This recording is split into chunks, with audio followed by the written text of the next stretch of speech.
265 보시면 265죠. 자, 이제 관리처분기 인가고시 효과가 나옵니다. 그 중에서 몇 가지 제가 써놨던 거 보시면 일단 넘기시갖고 3번 나오죠. 사용수익 정지되는 효과. 종전의 토지나 건축물 소유자 등 권리자는 종전의 소유자 등은 관리처분기 인가고시가 있을 때는 소유권 이전고시가 있는 날까지, 즉 관리처분기 인가고시가 있을 때로부터 소유권 이전고시가 있는 날까지죠. 그 다음 날이 아니고 이때까지 종전이나 토지나 건축물을 사용하거나 취득할 수 없다. 사용수익 금지. 다만 이때도 시행자 동의를 받은 경우 시행자가 써도 된다, 동의해주면 써도 된다는 겁니다. 또 공투법상 손실보상을 해야 되는데 손실보상이 완료되지 아니한 경우에는 그러하지 아니하다 써도 되는 예외까지. 4번의 건축물 철거. 원칙 철거 시기. 시행자는 관리청의 인가를 받은 후 철거하라. 관리청의 인가를 받은 후에 철거하라는 겁니다. 원칙 철거 시기예요. 근데 양가로 2번처럼 시행자는 다음에 언어에 해당할 때는 기존 건축물 소유자 동의 및 시장은수의 허가를 받아 미리 철거할 수 있다. 시장은수 동의를 받고 시장은수 허가를 받아서 미리 철거할 수 있는데, 박스의 첫 번째가 붕괴 등 안전사고 우려가 있을 때, 붕괴 등 안전사고 우려가 있으니까 다 쓰러져 가는 거. 두 번째, 폐가 공가 밀집으로 범죄 발생 우려가 있어도 범죄 생기기 전에 해야지. 미리 철거할 수 있는 경우. 그리고 5번에 계약기간 보호규정 부적용. 관리청의 인가를 받게 되면 이때도 역시 관리청 인가를 받은 경우에 지상권, 전세권, 임대체계 계약 기간은 그 기간을 보장해주는 여러 가지 규정을 적용하지 않는다. 관리청 인가를 받으면 그때부터 적용을 안 한다. 자, 공사 완료에 따른 조치 중에 양가로 1번 얘기는 중고인가 공사 완료 고시? 그냥 그 틀만 하시면 돼요. 우리 똑같은 얘기예요, 이게. 여기선 시장은수가, 만약에 시장은수가 직접 시행을 했다. 자기가 자기 중고인가 안 받고 공사 완료 고시만 하면 될 것이고, 시장은수가 아닌 시행자라면 시장은수에게 중고인가 받고 시장은수가 공사 완료 고시 하겠죠? 보지도 않을 거예요. 그래서 넘기세요. 권리 이전. 요겁니다. 이제 권리 이전 고시 파트. 관리 처분에 따라 넘겨주는 거. 환지 처분과 아주 비슷해. 입법 태도가 약간 달라. 소유권이 넘어가는 거 배웠을 때, 소유권이 넘어갔을 때 기타 권리가 무엇이 동시에 넘어가는지를 정하고 있는. 예를 들어 종전의 토지나 건축물이 있을 때, 종전의 토지나 건축물에 대해서 관리 처분 계획상 분양 예정인 새로운 토지나 건축물이 이것이라고 했을 때 소유권이 먼저 언제 넘어가는지를 배우게 되고요. 소유권이 넘어갔을 때 동시에 기타 권리 중에 무엇이 넘어가는지를 이렇게 적극적으로 정해놨단 말이에요. 나머지는 다 안 넘어가고. 넘어가는 시기 똑같습니다. 똑같아. 여기라면 법률 규정 똑같잖아요. 소유권 이전 고시 다음 날 똑같습니다. 이거를 개발과 달리 정할 이유가 없어요. 개발법에서는 환지처분 공고 다음 날. 거기서 환지처분, 소유권 이전 처분 똑같은 이거. 공고, 고시, 다음 날 똑같은 얘기지. 이렇게 소유권 넘어갔을 때 이제 여기서 기타 권리가 무엇이 넘어가는지를 적극적으로 정하는 이런 입법 태도가 다르다고요. 기타 권리가 무엇이 넘어가는 것으로 보느냐? 등기된 권리. 여기에 준자는 여러 가지 등기된 권리가 넘어간다. 등기된 권리가 저절로 넘어간 것으로 봅니다. 등기 안 된 권리 중에서는 주임법상 대항력을 갖춘 임차권, 대항력을 갖추게 되면 물권 같은 효력이 생기니까 대항력이 있으니까 요 정도 되면 넘어간다는 거예요. 나머지 다 안 넘어가. 나머지 다 안 넘어가. 그런데 제가 환지에서는 요거는 똑같은 성질이지만 입법 태도가 약간 달랐죠. 존속하는 거 두 가지, 소멸하는 거 두 가지 따로 정했고 나머지는 다 넘어간다 했죠? 여기는 넘어간다를 적극적으로 정해놨으니까 나머지는 다 안 넘어가요. 그래서 대표적으로 안 넘어가는 얘기가 채권적 임차권. 이건 제가 편의상 써놓은 거죠. 임차권이 등기가 될 수 있고 등기되면 등기된 권리로서 넘어갑니다. 등기가 안 돼도 대항력을 갖추면 넘어가요. 등기, 대항력도 없는 보통의 임차권을 얘기합니다. 안 넘어가요. 이런 게 환지에서 넘어갔잖아요. 존속하는 두 가지, 소멸한 거 두 가지 아니니까 넘어갔지. 모든 채권 다 넘어갔지. 여기서는 안 넘어가. 요것만 넘어가니까. 차이점. 등기되는 권리지만 지역권은 등기되는 권리는 성질상 안 넘어가는 거, 이건 개발과 똑같죠. 요역지를 위해서만 존재하는데 성질상 넘어갈 수가 없는 것이. 유치권, 지휘권? 물권이지만 왜 안 넘어가겠어요? 등기되는 권리가 아니네? 등기가 안 되잖아? 여기만 넘어간다 그랬잖아. 그래서 넘어가는 거, 안 넘어가는 거.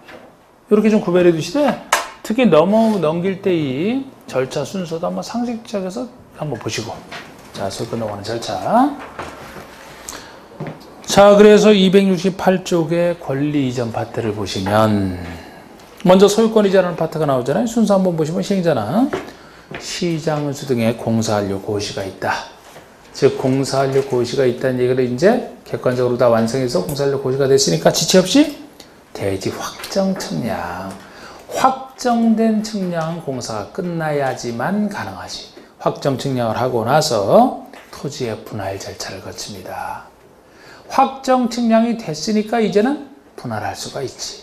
분할을 왜 해요? 주려고 분할하는 거잖아. 분할을 했으면 관리처분서 정하사항을 분양받을 적에 통지하고 소유권을 이전하라. 통지를 통해서 소유권 이전하는 겁니다. 그러면 그 아래 시행자는 대지 어촌의 소유권을 이전하는 때는 그 내용을 공부에 고시, 이 고시가 소유권 이전 고시죠.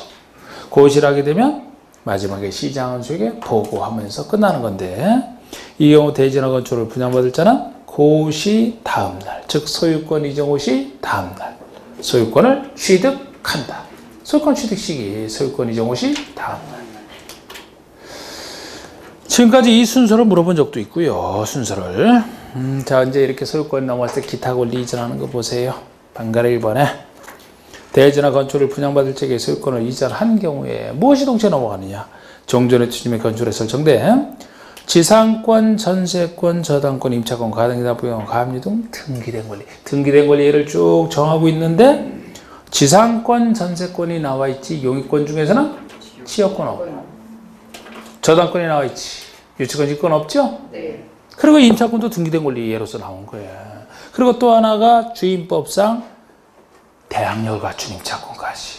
이 두 가지가 소유권을 이전받은 대지나 건축에 설정 것으로 보겠다. 저절로 넘어간다는 겁니다. 그 정도 말씀드렸어요. 그 옆에 청산금 얘기 개발과 거의 같죠. 과부적 청산하고 똑같습니다. 양가리 2번 보세요. 양가리 2번. 일단 양가리 1번에서는 두 번째 줄, 시행자는 소유권 이전 고시가 있은 후에 그 차액에 상당한 금액을 징수하거나 지급하라.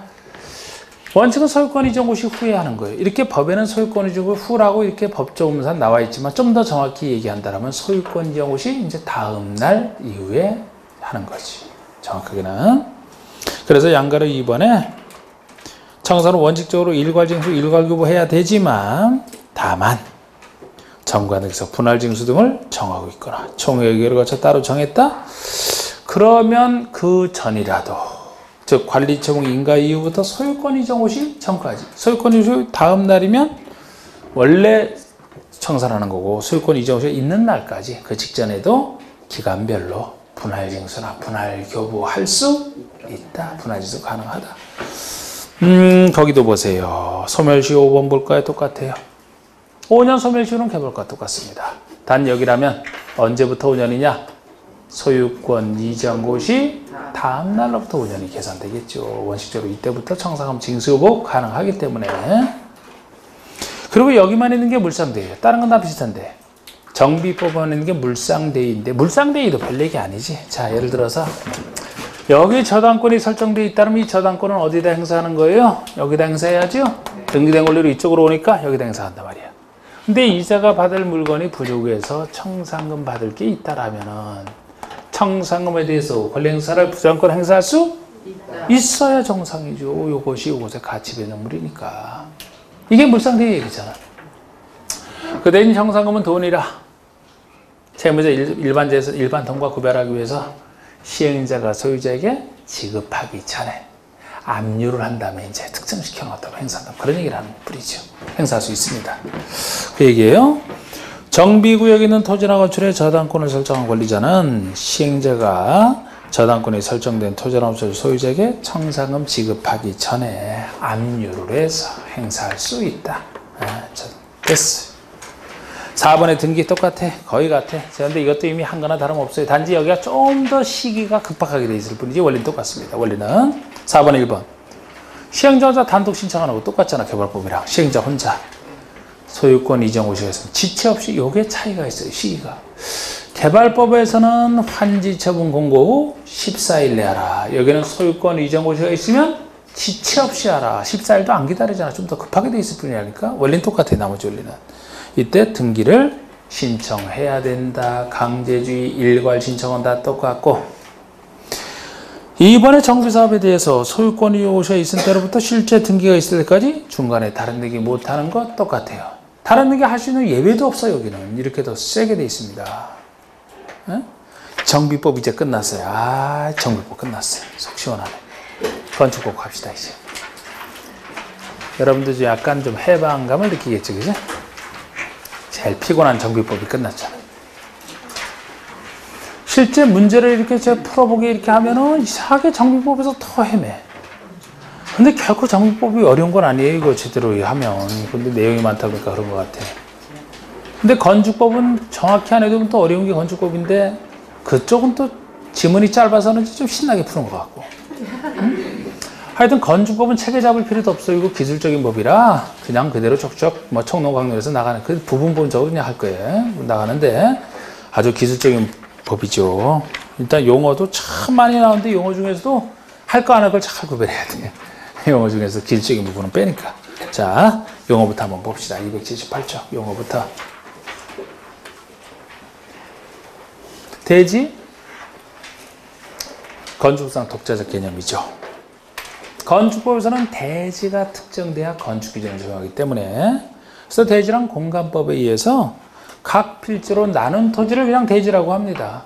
각 필지로 나눈 토지를 1필지라 그러죠? 1필지가 1대지로 그냥 되는 거예요. 건축법에서는. 지목이랑 전혀 상관없어요. 무조건 1필지가 1대지가 되는데 거기에 대한 예외 몇 가지 있는데 뒤에서 합니다. 자, 먼저 건축물 개념이 나오죠? 건축물에 해당돼야 건축물이 적용되기 때문에 우리 사람이 만든 인공시설물 공작물 중에서 어떤 요건을 갖춰야 건축물이 되는지 이 기본입니다. 토지에 정착하는 공작물 중에서 이렇게 토지에 정착하는 공작물 중에서도 지붕과 기둥 또는 벽 있는 거. 제가 건축의 3요소를 지붕과 기둥 또는 벽, 지붕과 기둥 벽 세 가지죠? 셋 다 갖춰야 되는 건 아니라 했잖아. 두 가지만 갖춰도 된다 그랬죠? 지붕은 꼭 있어야 되죠? 그래서 지붕과 기둥 또는 벽이니까 지붕과 기둥만 있어도 지붕과 벽만 있어도 두 가지만 있어도 건축물에 들어간다. 여기와 딸린 시설물까지. 예를 들어 담장이나 굴뚝같이 자체로 건축물은 아니고 공작물에 불과하지만 건축물에 딸려 짓는다라면 딸려 있기 때문에 건축물 속에 포함을 시켜요. 딸린 시설물까지 건축물에 들어갑니다. 또 하나는 지하나 고가의 공작물에 설치하는 꼭 토지에 정착하지 않아도 좋다는 거예요. 지하 또는 고가의 공작물에 설치하는 사무소, 공연장, 점포, 차고, 창고까지 건축물로 봅니다. 이거까지 건축물로 봐요. 용도는 쓰임새를 얘기하고요. 건축 설비, 건축물 자체에 설치하는 각종 설비를 얘기하는데 시험과 관련 없고 지하층. 제가 빨리 넘어가는 건 대충 보셔도 돼. 지하층.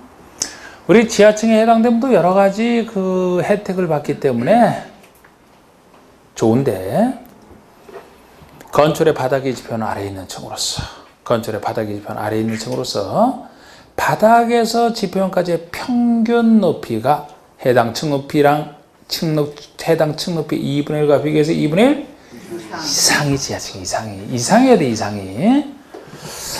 자, 우리 지하층 개념을 이제 그려보면은 이게 지표면이 있다라고 했을 때 한 개측이 지하층이 아니냐? 뭐 요렇게 많이 들어가 있다, 반 걸쳐 있다, 좀 살짝 걸쳐 있다. 지하층이 아니냐? 바닥이 지표면 아래에 있는 것으로서 바닥으로부터 지표면까지의 평균 높이. 이 지표면까지의 평균 높이로 계산하겠다는 취지는 지표면의 고저차가 다른 경우가 있어요. 그러면 그때까지 계산한 다음에 평균치.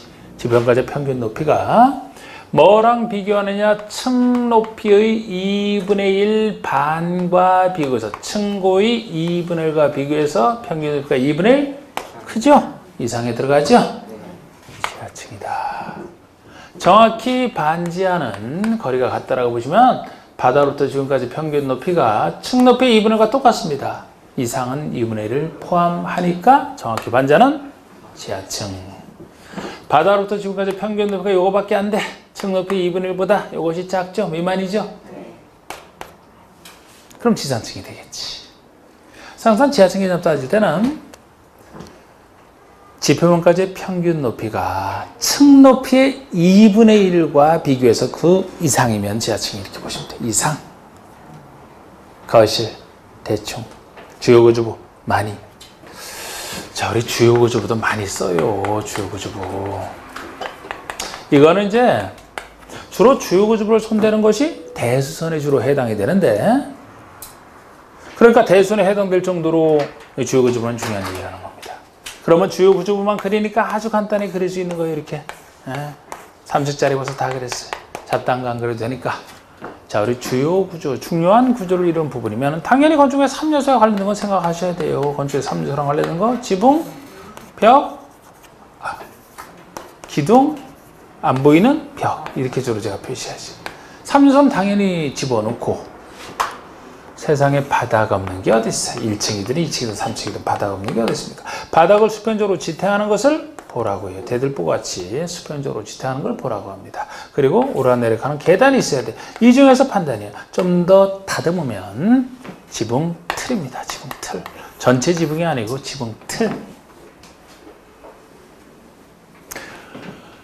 지붕 틀이 중요하다는 거예요. 이거 함부로 손대서는 대선에 해당돼서 이제 허가 신고를 통해서 해야 되는 지붕 틀, 기둥, 내력벽, 내력 이 말이 붙어요. 내력벽. 하여튼 다음에 공법 하는 날 무슨 일이 생겼고 그러면 다음에는 무조건 보강 잡아서 할 거예요. 아주 그냥 그거 대신에 30분 더 늘려서 하는 게 시간상 제약만 아니고 괜히 마음이 급한 거 있죠. 마음이. 여러분들도 그런가요? 네. 그지? 그러니까 그냥 아예 날 잡아서 하는 게 낫지. 이거 참 하다가 마음이 급한 것 같아요. 마음이. 지금 제가 하면서 머리가 멍하다니까. 예? 너무 뜨거워져서 머리가 열이 올라서. 이건 뭐 로봇이 얘기하는 것 같아. 로봇이 사람이 이렇게 좀 하다가 딴 얘기도 하면서 그래야 되는데 아주 바빠. 내력벽. 견딜래 자, 힘력자. 견디는 힘. 저런 거 말고, 저런 유리창 말고, 콘크리트로 두껍게 마는 데서 건축의 무게를 견뎌내는 이 정도가 돼야 함부로 손댈 안 될 주요구조보다 바닥, 보. 주계단이라고 하죠, 주계단. 다른 계단 안 돼요. 주계단 정도야. 요 옆에 있는 주계단, 5개 계단인 거 빠집니다. 요 주요구조부예요. 제외된 것까지 정확히 보셔야 돼. 자, 주요구조부 잘 보시면 내력벽, 기둥, 바닥보, 지붕틀, 주계단을 말한다. 다만 빠지는 것도 사이사이 있는 사이기둥 중요하지 않으니까 최하층 바닥. 직접 땅과 맞닿아 있는 게 최하층 바닥이에요. 그래서 안전합니다. 작은 보, 작으니까 햇빛 가리기에 불과하니까 차양, 5개 계단 등 중요하지 않은 부분 제외되는 것까지도 정확히 하셔야 돼요. 이런 거 잘 나왔던 것이고. 건축이란 신축, 중축, 개축, 재축 이전 5가지 얘기했는데 뒤에서 좀 더 자세히 하나하나 보셔야 되고, 대선도 주로 주요구조 선대는 건데 뒤에서 자세히 보셔야 되고, 10번의 리모델링. 건축 대선과 달라요. 리모델링은 별도로 있는 개념인데 건축물의 기본 틀을 그대로 유지하면서 기능 향상돼서 멋지게 바꾸는 게 리모델링인데, 건축의 노후화를 억제하거나 기능 향상 등을 위해서 대수선하거나 일부 증축 또는 개축까지 얘기합니다. 개축 들어가는 게 특이해요. 이 리모델링 개념은 주택법에도 현재 나오고 있는데, 요거의 특별법은 주택법에 나오고 있는데, 작년에 건축법이 바뀌기 전엔 둘이 똑같았어요. 지금은 건축법만 바뀌어서 차이가 나요. 그쪽에서는 일부 개축은 없어. 거기서는 여기서만 있는 거지. 일부 개축이. 보통은 대선 증축 많이 했어. 대선. 건물이 있는 상태에서 대수선을 통해서 멋지게 현대적 강가로 바꾸는 게 보통 대수선을 통한 리모델링입니다. 일부 증축은 면적이 작을 때 일부 증축을 통해서 조금 넓게 쓰고자 하는 리모델링이에요. 근데 리모델링이 때 기존 건설 유지를 전제로 하거든요. 이게 보통인데 개축이 장려에 들어가서 일부 개축. 근데 이따 배워보시겠지만 개축이라는 것이 철거를 전제로 하기 때문에 아무리 일부 개축이라 해도 이게 원래는 리모델링은 안 맞는 거라니까. 리모델링은 기존을 유지하면서 멋지게 바꾸는 대부분을 유지하면서. 철거가 되면 완전히 철거가 돼야 돼. 그래서 작년에 이게 들어갔는데 아직도 그 모습을 모르겠어요. 이게 지어져 봐야 할 것 같아요. 어떤 모습인지 상상이 안 돼요. 주택법에서는 여전히 이건 안 들어가 그랬어. 주택법에서는. 주로 큰 아파트 이런 거 짓는 건데 저건 아닙니다. 여기는 일부 개축까지 들어가 있어요. 아무리 일부 개축이라도 재축은 나올 수가 없지. 재축은 자연적으로 멸실되는 걸 전제로 하는데 리모델링을 멸실해서 하는 건 아니잖아. 도로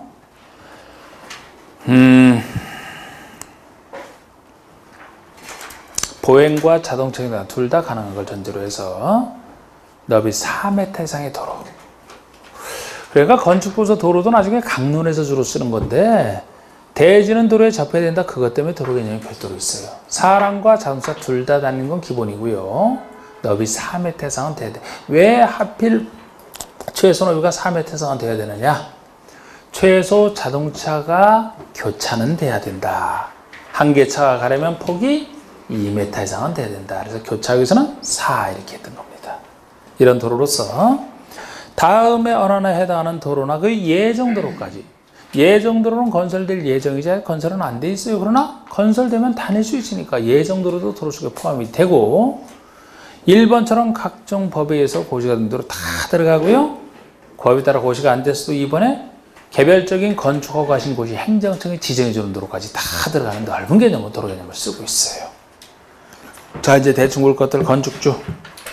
건축부에서는 건축가서 사람을 건축주라고 합니다. 여러 가지 건축에 대한 공사를 발주하든지 현장 관리를 위해서 직접 공사를 하는 자, 건축주.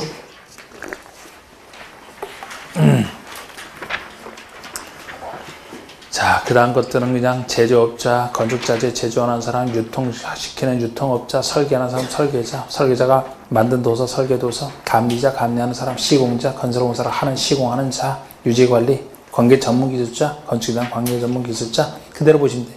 특별건축구역도 대충.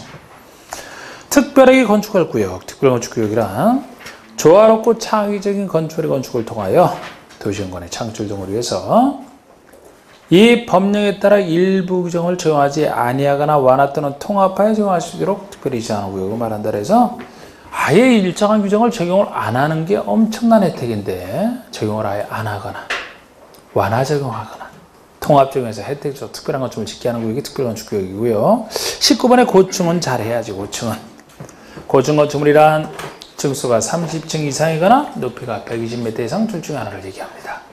우리 건축법에서는요. 큰 건축물 따질 때가 A 또는 B의 형태예요. 둘 다 커서가 아니고 하나는 작아도 하나만 커도 이거를 크다고 봐요. 그래서 A 또는 B 형태라고. 반면에 작은 건축물을 따진다면 둘 다 작아야 작아. A 및 B의 형태예요. 이건 큰 것이니까 어느 하나 크면 크니까 작으려면 둘 다 작아야 되죠.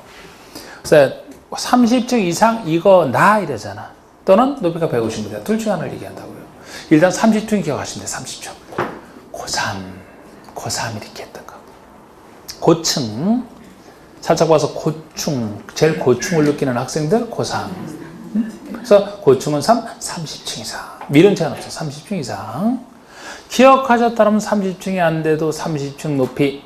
우리 건축법에서는 한 개 층 높이를 보통 4m로 계산한다 그랬죠? 네. 30층을 기억하면 곱하기 4에서 120m 이상 이렇게 되는 거예요. 30층 이상 또는 120m 이상 둘 중에 하나. 이 고층 속에 초고층과 준초고층으로 다시 나눠집니다. 그래서 초고층이라고 따로 얘기를 한다면 고층에 초가 붙어있죠? 초? 네. 초는 화투에서 숫자 5를 얘기한다. 초가 붙으면 50층 이상, 50층 이상.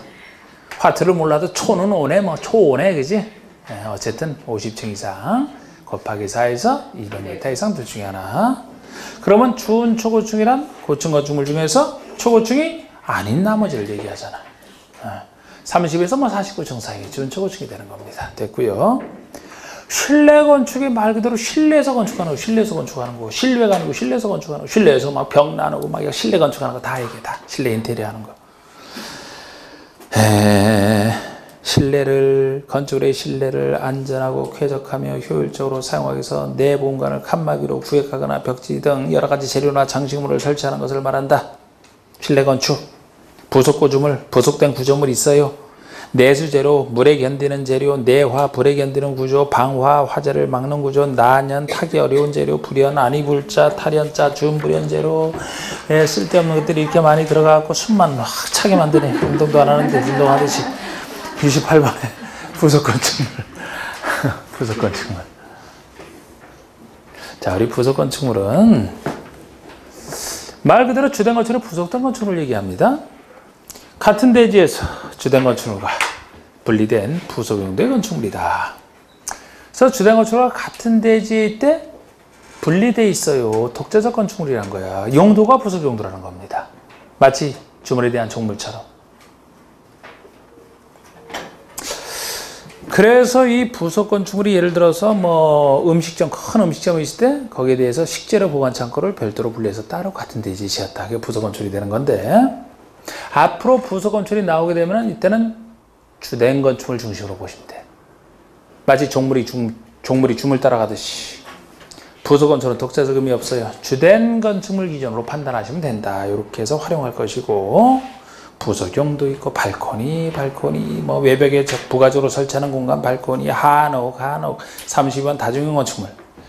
참 이것도 내가 하나만 나와서도 빼먹는데 두 번이나 나와서 두 번 나와도 귀찮은 건데 이거 참 계륵도 안 되는 게 이거예요.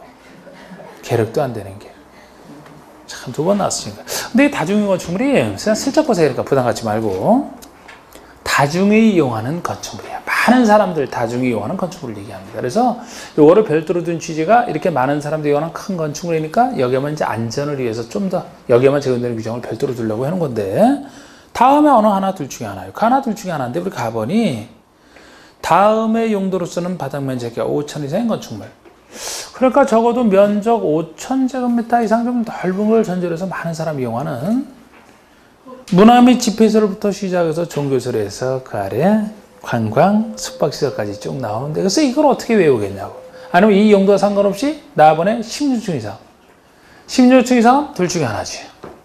이게 첫 문제가 나올 때가 1번의 용도를 다 몰라도 용도랑 상관없이 다중용 건축을 고르는 거 물었거든요. 16층 이상, 16층 이상 하나만 알아도 맞히는 문제를 그렇게 나왔다고. 그런데도 이때 많은 사람들이 대부분 틀릴 수밖에 없죠. 다른 것도 많은데 이걸 언제 하냐고. 그럴 때만 작년에 한 번 더 나왔잖아. 작년에 한 번 더 나왔는데 작년 문제는 더 어렵게 16층 이상은 무시하고 16층 아닌 거를 전제로 해서, 그것도 5,000 이상을 무시하고 5,000 이상을 전제로 해서 1번에 해당하는 용도냐 아니냐, 이번에는 아닌 거 찾아라 해서 나왔어요. 근데 뭘 바꾼 줄 아세요, 여러분?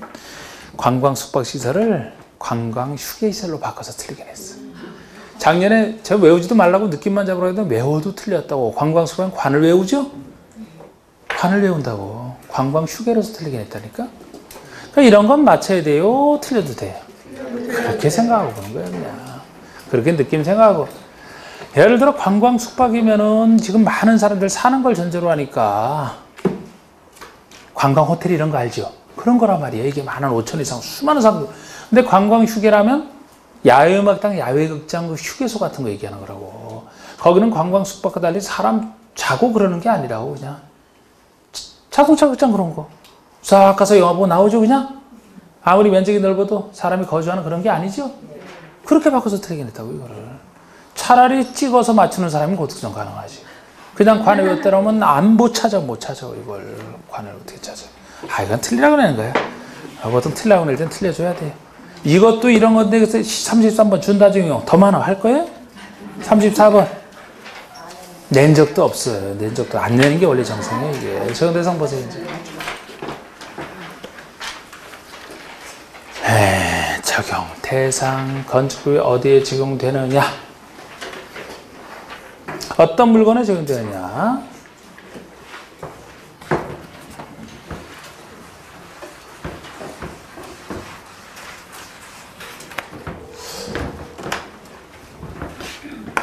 건축법이 어디에 적용되느냐라는 얘기인데, 이거는 이제 셋으로 나눠볼 수 있어요. 대상물.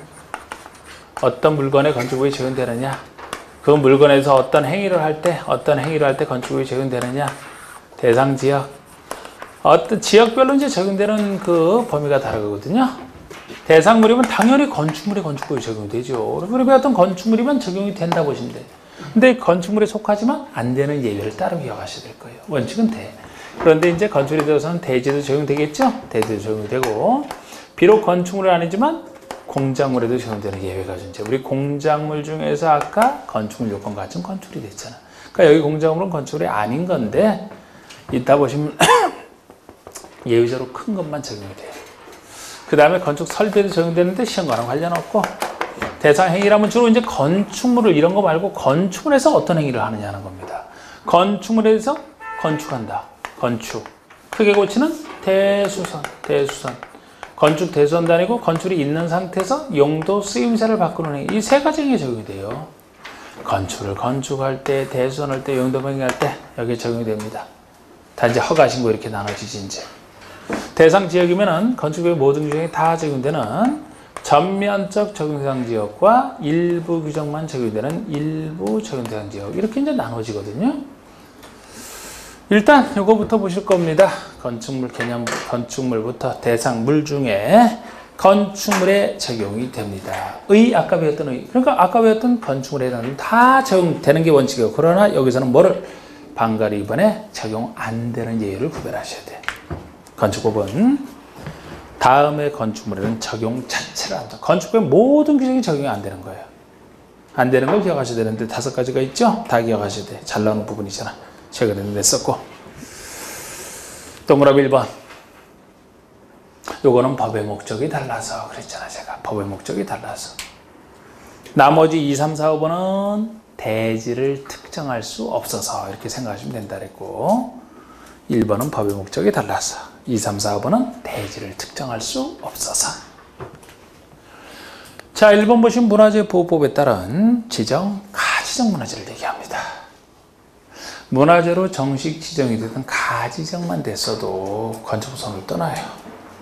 건축법 시각에서는 안전을 바라보는 시각이기 때문에 문화재로 지정, 가지정될 정도의 그런 오래된 건축물이면 건축법 시각에서는 야, 이렇게 오래됐나 이거 다 부셔버려야 돼. 안전에 위험이 있어서. 그런 시각이 돼요. 문화재 남아나는 거 없어. 그럼 큰일 나. 적용 안 합니다. 그런데 전통사찰, 전통건축물 이런 표현을 헷갈리면 안 돼요. 괜히 전통자 나왔다고 문화재로 생각하시면 안 됩니다. 그거는 착각하시면 안 돼. 이것만 적용 안 되는 거야. 그럼 전통사찰 이런 건 적용이 되지요. 원칙으로 돌아와서. 그런 거 좀 구별하시고 전통자들이라는 말이랑 구별하시라. 또 두 번째는 철도라고 돼 선로 부지 안에 있는 시설이에요. 선로 부지 안에 짓는 걸 전제로 한단 말이에요. 지역번에 운전보안시설 같은 거, 선로에 운전보안시설. 그 열차 가시면은 그 철도 선로의 위나 아래를 가로지르는 보행시설에서 육교같이 생긴 거 막 지하로 나가는 거. 아니면 열차 기다리는 플랫폼에서 여러분 기다리시잖아. 아니면 급수급탄, 급유시설, 물을 공급하, 탄을 공급하 이런 시설들이 있거든요. 다 선로 부지 안에 있는 시설이에요. 철도 역사랑 달라. 철도 역사랑 다른 얘기예요. 근데 지금 이것도 지금 제가 대지를 특정할 수 없어서 그랬는데, 아니 건축법에서는 건축 기준을 적용해야 되는데 대지가 특정돼야 건축 기준을 적용하죠. 대지가 특정돼 여기에 지을 때 건폐율상 얼마, 건축물 영조율상 얼마 여러 가지 기준을 다 적용할 수 있는데 선로 부지, 선로 부지 쭉 연결돼 있잖아. 어떻게 대지를 특정할 수 있는데요? 여기다가 플랫폼을 짓든 급수시설을 짓든 저도 요거 대지가 특정이 되어 있어야 요거를 정해진 대지로 해서 건축기준을 적용하는데 이렇지가 않잖아. 선로는 쭉 연결돼 있잖아. 할 수가 없어. 철도 역사는 여기 없으면 적용된다는 얘기인데 철도 역사를 선로 부지에 꼭 짓나요? 이런 데다가 철도 역사 크게 만들잖아. 이렇게 대지 특정되고 구별하시고 3번의 고속도로 통행이유 징수를 요금 받는데 예를 들어 판교 톨게이트 생각해봐요. 건축물 모양이잖아요. 지붕이 있고 벽이 있고 하니까. 그러나 그것이 들어서는 대지가 어디예요? 경부선 전체야. 경부선 전체. 특정이 안 돼 있잖아. 어떻게 적용할 건데 이거를. 다 똑같은 논리라고요. 컨테이너형 간이 창고. 자, 우리 컨테이너 박스 이용해서 간이 창고. 간이 창고로 쓰나요? 별거로 다 써. 컨테이너를 갖다가 땅에 정착을 시켜놓고 문 만들고 창문 만들어서 집으로 쓰는 경우도 많고 해병대 사무실로도 엄청 쓴다 그랬고 각종 그죠? 창고로도 막 쓴다 말이야. 그거 다 건축법 적용? 받아요. 받아 그런 거 지금. 지붕 있고 벽 있잖아. 컨테이너 박스 생각해봐요. 가설건축 다 적용받지. 간이 창고도 보면 다 적용받아. 그런데 지금 여기서 간이 창고 해놓고서 뭐를 전제로 했느냐? 공장 안에 설치하는 것으로서, 즉 공장 안에서 이동이 쉬운 것만 이게 전제가 붙었잖아. 우리 공장 안에서 쓰되 간이 창고로 쓰되 이동이 쉽다는 얘기는 땅에 정착을 안 시켜놨다는 얘기예요. 그럼 바퀴 같은 거 달아갖고 이동이 쉽게 정착이 안 돼 있으니까 그 컨테이너 박스가 들어갈 땅을 어떻게 특정을 시키는데 할 수가 없잖아. 그래서 적용 안 된다는 거예요. 최근에 요걸 바꿔서 냈잖아. 요걸 틀린 얘기로 적용 받는 거 찾으라 때 이것도 단순해갖고 뭐 또 컨테이너에 컨에서 외우던 사람은 못 찾아. 컨이 그대로 나왔는데 네? 이게 이동이 쉬운 것만 전제로 해서 정착성이 없으니까 제가 이 특정할 수 없어서 빠진다 그랬잖아요. 거기서는 토지에 정착한 컨테이너 박스를 얘기했다고. 그러니까 그게 답이 되지. 그래서 제가 항상 쉬운 건 맞춰줘야 되는데 쉬운 것도 원리를 잘 이해하시라 그런 얘기예요. 이게 진짜 컨으로 해서 외우는 사람이 있더라니까요. 여러분 뭐 둠잘 따서 이걸 다 땄어. 어떻게 해? 여러분은 그렇게 안 해보죠?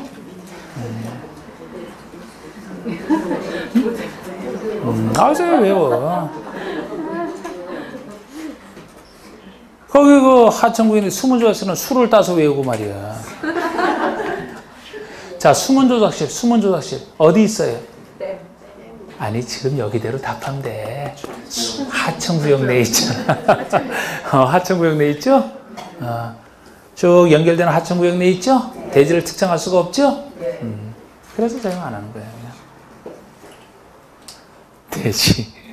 대지 나오잖아. 1필지가 1대지 원칙입니다. 아까 얘기했듯이. 그런데 방가로 2번, 3번을 구별하시는 이해를 하셔야 돼. 방가로 2번은 둘 이상 필지를 하나의 대지로 할 수 있는 경우가 있고요. 3번은 하나 이상 필지 일부를 1대지로 볼 수 있는 이 둘을 구별하시는 선에 내용만 하고도 별거 없어요. 그냥 그대로 별거 없어요. 이해만 하시면. 자, 여기 보세요. 원칙은 1필지가 1대지가 되는 게 하나의 건축이 들어서는 땅이 하나니까 이거를 1대지로 봐서 그냥 건축 인정하는 게 맞다고 보는 거지. 그런데 예외는 자, 우리 둘 이상 필지가 있어. 둘 이상 필지가 있는데 각각이 아니고 이 전체를 1대지로 봐서 건축 인정 적용하겠다는 얘기거든요. 왜? 하나의 건축이 두 필지 이상에 걸쳐 건축이 되니까 이렇게 보시면 돼. 하나의 건축이 들어서는 땅이 한 땅이니까 1대지로 봐주지. 하나의 건축이 들어서는 두 땅이잖아. 둘 이상의 땅이잖아. 이걸 하나의 건축이 들어서는 땅인데 각각 나눠서 하는 것보다는 들어서는 땅 전체를 일대지로 보는 게 합리적이지 않나? 이런 생각이거든요. 하나 이상 땅의 일부를 하나의 일부가 됐든 둘의 일부가 됐든 일부를 왜 일대지로 보느냐?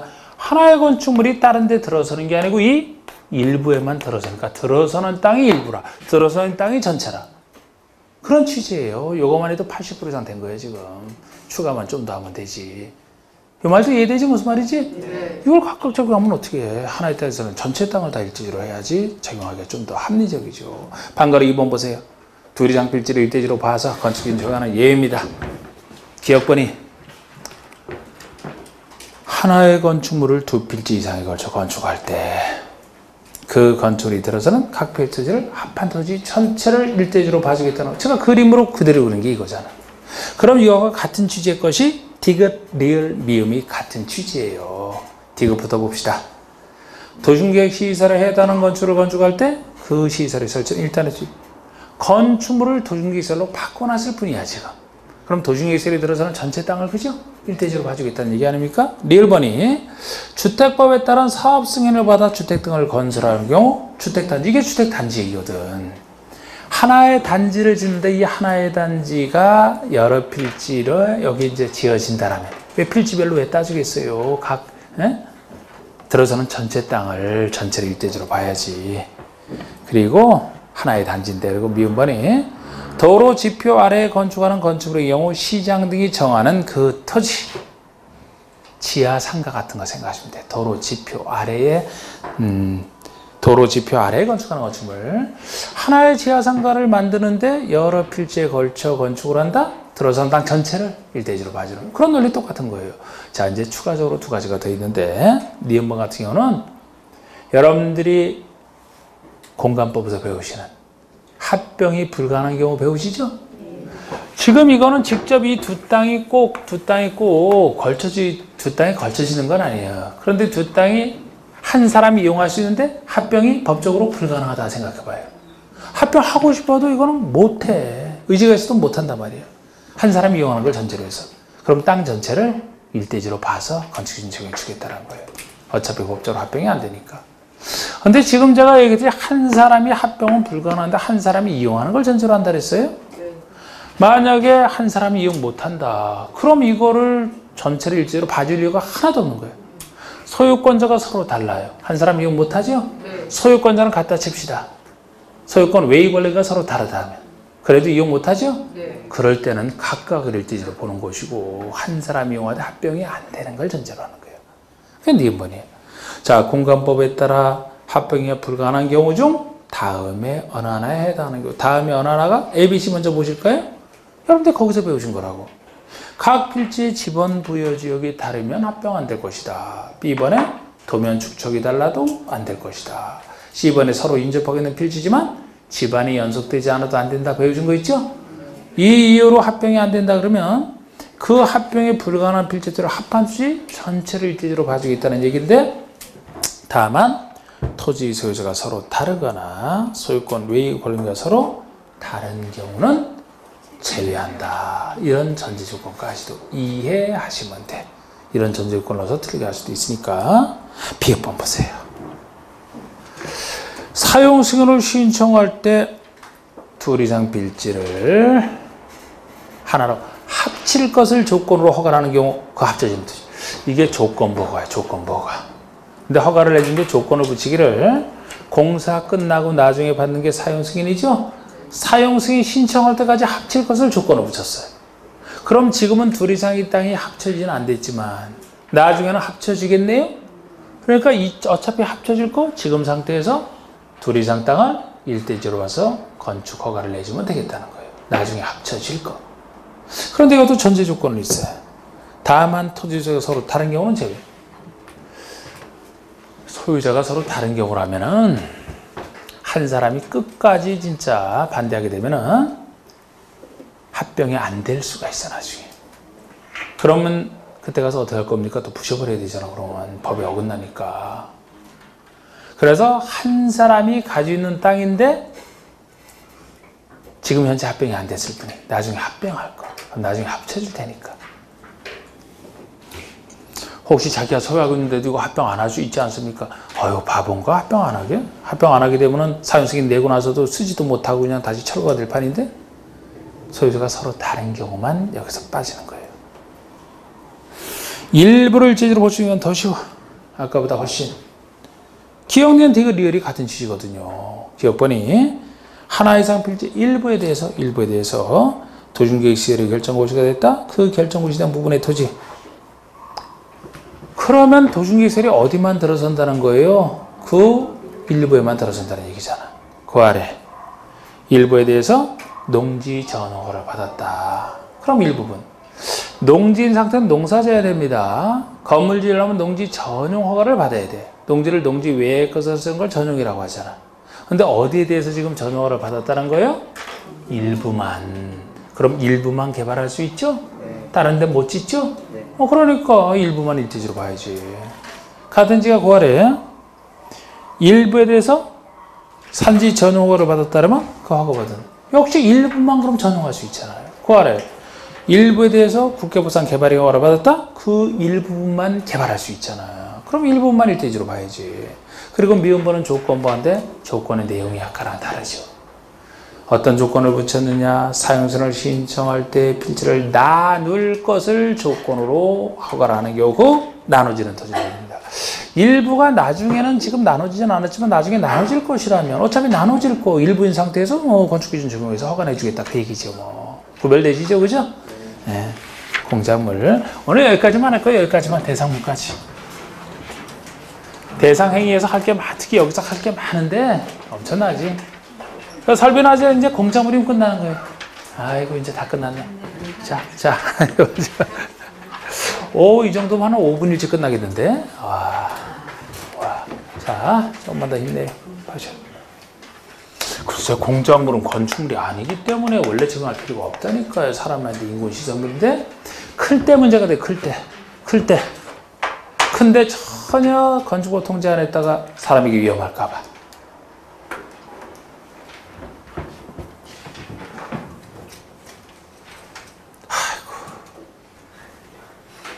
나 오늘 처음 봤는데 그 화식조라고 들어봤어요, 여러분?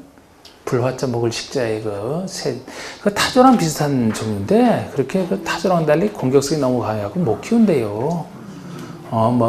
그 몸무게 60kg고 막 1.몇 메타 이렇게 된다 그랬는데 화식조라고 하면 붉은 여기 있어갖고 화식조래. 그런데 그거를 키우던 사람이 미국에서 키우던 사람이 그 새한테 죽임을 당했잖아. 그래갖고 가서 난 거야. 그래서 그 특수한 시설 갖춰놓고 그렇게 갖게 하는데 그렇게 키우다가 먹이를 주다 보면 넘어지니까 그냥 공격 들어와갖고 그것이 그렇게 먹이를 갖다 주고 그래도 그치?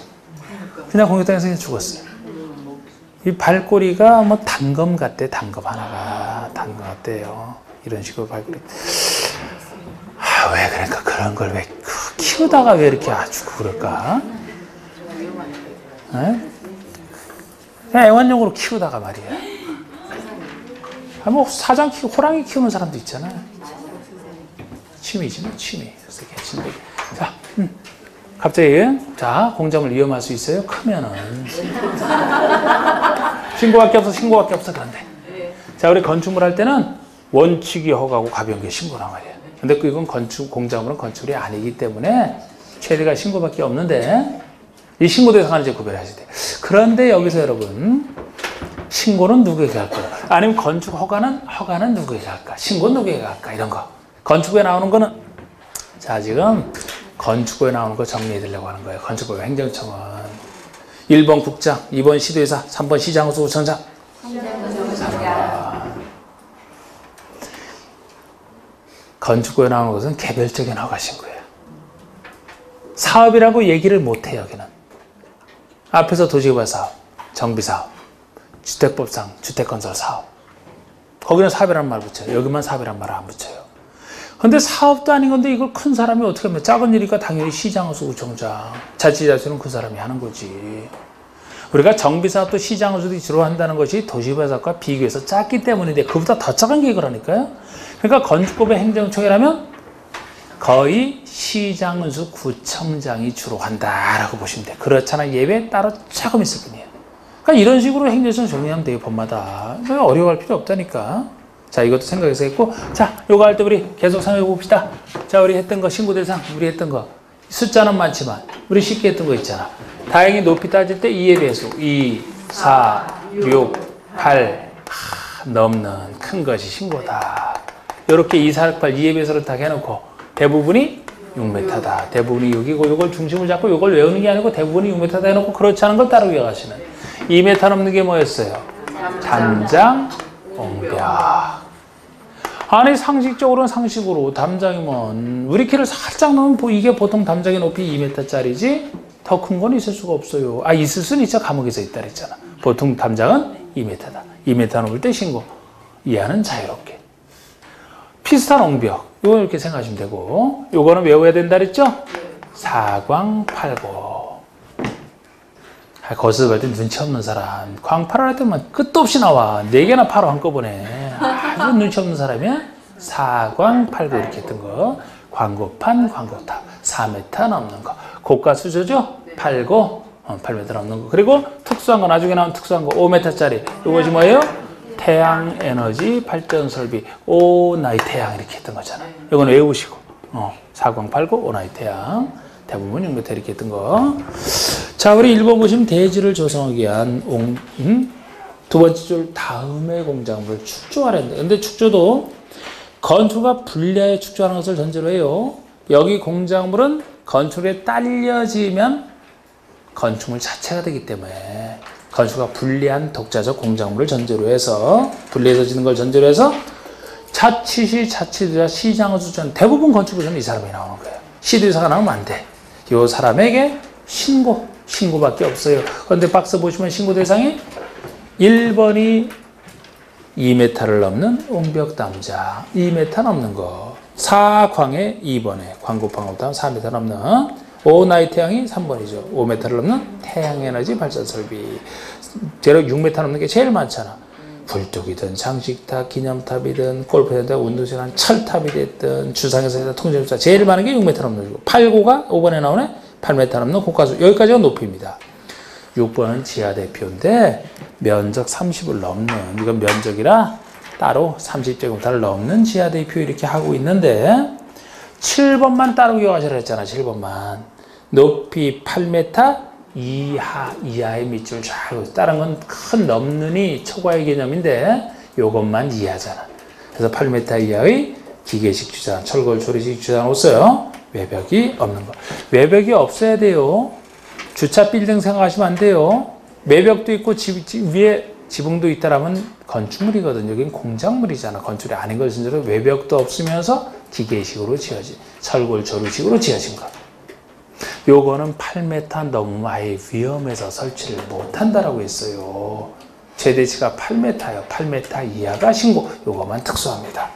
4번에 건축 설비 있는데 시험은 제가 별 관련 없다 그랬고, 적용 대상 행위부터 이제 다음 주에 또 이어서 하면 되겠습니다. 오늘 여기까지. 자, 수고하셨습니다.